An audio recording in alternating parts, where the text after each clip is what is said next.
O Livro dos Espíritos, Allan Kardec, capítulo 6, livro 2, Vida Espírita, ensaio teórico sobre a sensação nos espíritos, parte 1,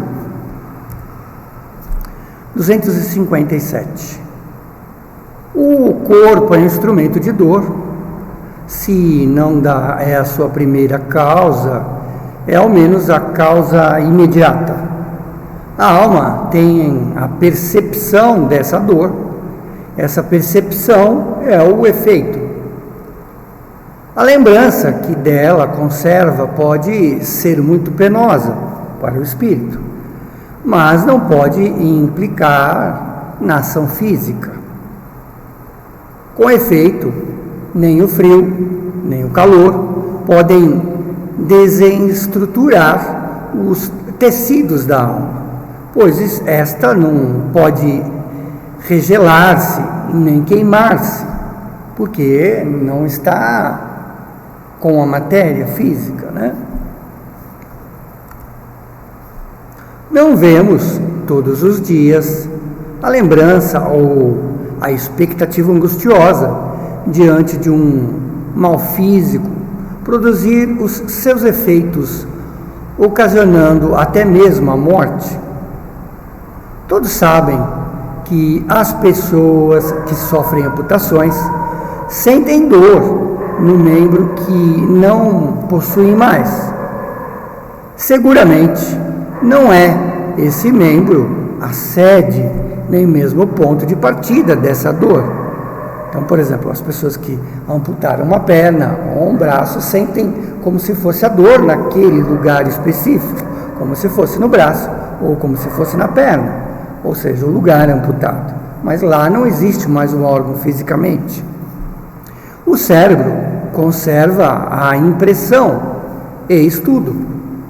Podemos, desta forma, acreditar que há qualquer coisa de semelhante nos sofrimentos dos espíritos após a morte. Então ele está comparando que a mesma sensação de um amputado com um espírito desencarnado. Então, por exemplo, um amputado que perde a perna, ele sente a perna.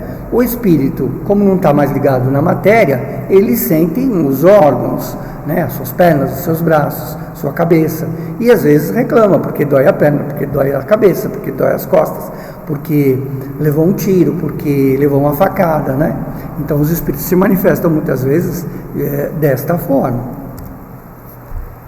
Um estudo mais aprofundado do perispírito, que desempenha um papel importante em todos os fenômenos espíritas, como nas aparições vaporosas ou tangíveis, no estado do espírito no momento da morte, na ideia tão frequente de que ainda está vivo, na situação surpreendente dos suicidas, dos suplicados, das pessoas que viveram tão somente para desfrutar dos prazeres materiais e tantos outros fatos, e vieram lançar luz sobre esta questão, dando lugar às explicações de que apresentamos aqui um resumo. O espírito é o laço, que une o espírito à matéria. Então, temos lá o corpo, o perispírito e o espírito. É tomado do meio ambiente, do fluido universal. Então, o espírito retira o seu perispírito, por exemplo, se ele vive no planeta Terra, do fluido cósmico universal, mais condizente ao planeta Terra. Assim se dá em condizente aos outros planetas. Contém, ao mesmo tempo, eletricidade, fluido elétrico, magnético e, até certo ponto, a matéria inerte. Poderíamos dizer que é a quinta essência da matéria, é o princípio da vida orgânica, mas não o da vida intelectual, pois esta pertence ao espírito. É, igualmente, o agente das sensações exteriores. No corpo, essas sensações estão localizadas nos órgãos que lhes servem de canal. Destruído o corpo físico, as sensações se generalizam. Eis porque o espírito não diz que sofre mais da cabeça que nos pés. A propósito, é necessário precaver-nos de confundir as sensações do perispírito, independentemente, das do corpo. Podemos tomar essas últimas apenas como termo de comparação e não como analogia. Liberto do corpo, o espírito pode sofrer, mas esse sofrimento não é o mesmo do corpo, não é o mesmo sofrimento físico. Não obstante, não é um sofrimento unicamente moral. Então, quer dizer, não é só uma dor moral, Ele tem como remorso, Pois o espírito se queixa das sensações, de calor, de frio. Então, ele mesmo liberto da matéria, ele sente como se estivesse sentindo calor, sentindo frio, sentindo dor, Mas não sofre mais no inverno que no verão. Quer dizer, para o espírito, na verdade, seria igual, mas aquele espírito que desencarnou e relata essas sensações, é assim que o faz, porque assim se o sente. Vemos passar por entre as chamas, sem nada provar de penoso, o que evidencia que a temperatura não exerce sobre eles nenhuma impressão. A dor que sentem não é, portanto, uma dor física propriamente dita.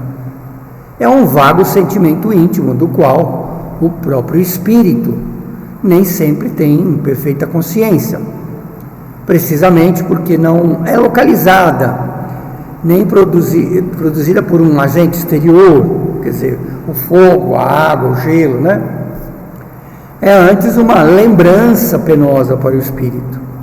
Da mesma forma, há mais que uma lembrança, como veremos.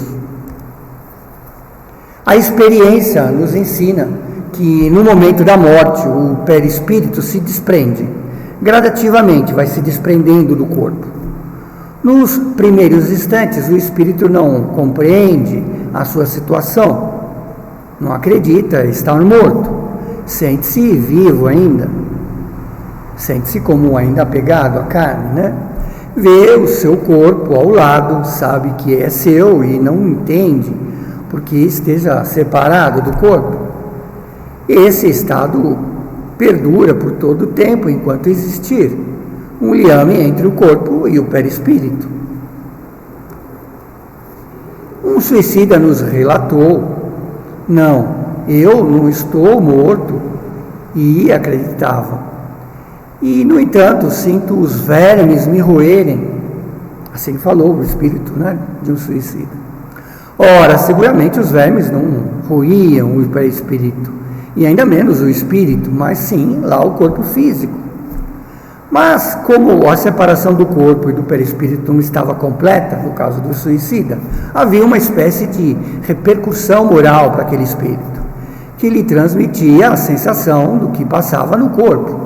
Então, os vermes corroendo o corpo físico e aquele espírito ainda não separado totalmente, por ser um suicida, ele sentia aquelas dores, aqueles vermes o comendo, Repercussão não é bem o termo, pois poderia dar a entender um efeito muito material. É antes uma visão do que se passava no corpo, qual o perispírito continuava ligado, que produzia nele essa ilusão, tomada por real, Para ele era real, para o espírito é real. Assim, não se tratava de uma lembrança, pois durante sua vida não fora ruído pelos vermes. Era uma sensação atual. Vemos, portanto, as deduções que podemos tirar dos fatos quando observados atentamente. Durante a vida, o corpo recebe as impressões exteriores e as transmite ao espírito por intermédio do perispírito, que constitui provavelmente o que chamamos de fluido nervoso. O corpo, estando morto, não sente mais nada, porque não possui mais espírito nem perispírito. O perispírito desligado do corpo prova a sensação, mas como esta não lhe chega através de um canal ilimitado, limitado, torna-se generalizado. Ora, como o perispírito é, na realidade, apenas um agente de transmissão, pois é o espírito que tem a consciência, deduz-se que, se pudesse existir perispírito sem espírito, ele não sentiria mais que um corpo quando morto. Da mesma forma, se o espírito não tivesse perispírito, estaria inacessível a toda sensação penosa. É o que ocorre com os espíritos completamente depurados. Sabemos que quanto mais os espíritos se purificam, qual maior grau, mais se eteriza e se torna a essência do perispírito, de modo que a influência material diminui à medida que o espírito progride, isto é, à medida que o perispírito se torna menos denso. Então, quanto mais ligado à matéria física, o espírito, mais sentirá dor e sensações. Quanto mais elevado aquele espírito, menos dor, menos sensações. Com isso, nós terminamos essa parte do capítulo, a primeira parte, ensaio teórico sobre a sensação nos espíritos.